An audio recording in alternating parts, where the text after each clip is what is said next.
It is high time for France to lift its knee off our neck and put an end to this unjust oppression.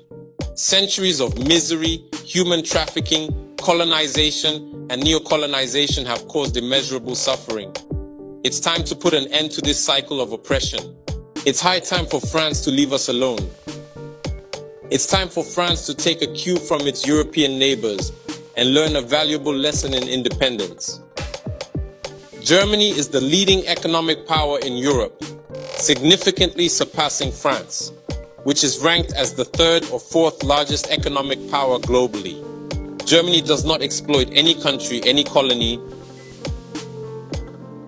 I can mention Italy, I can mention Spain, who had colonies before, but who do not exploit anyone, who do not interfere, who do not impose leaders in their former colonies. On what grounds does France believe it can continue to impose leaders on us and make choices on our behalf? This must come to an end. And the emerging Africa, the African youth, the African elites, and the African diaspora all stand united in saying no, it cannot continue any longer. France's hypocrisy is evident and pervasive in daily life.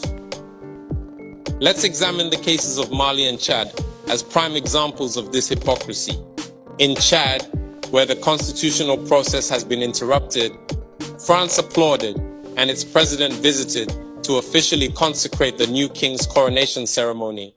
In Mali, where it is not the constitutional process that has been interrupted, but the transition process, France has condemned and even packed up its things to say that it is leaving Mali. That's hypocrisy. It's the double standard. It is the double language that France employs in its dealings with Africa.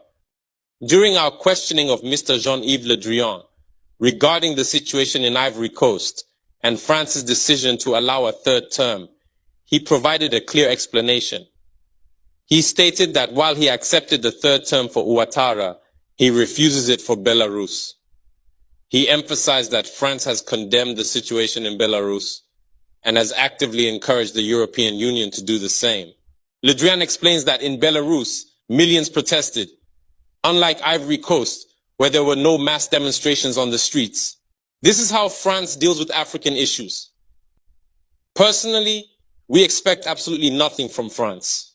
We desire her to cease meddling in our matters so that the people of Senegal can exercise their freedom of choice rather than being influenced by France's selection of a candidate using the tactics we are aware of. We begin by targeting individuals, adorning them with the Legion of Honor or a similar knightly rank, enlisting them in Masonic lodges, and informing them to prepare themselves as they will be next in line. Even the hypothesis that Macky Sall may not succeed, we know who is being prepared by France. This must come to an end.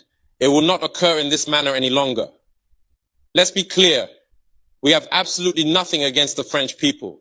In France, both political and citizen voices are rising to hold and express the same discourse as the one I am currently presenting to you. For example, the deputies, such as Mrs.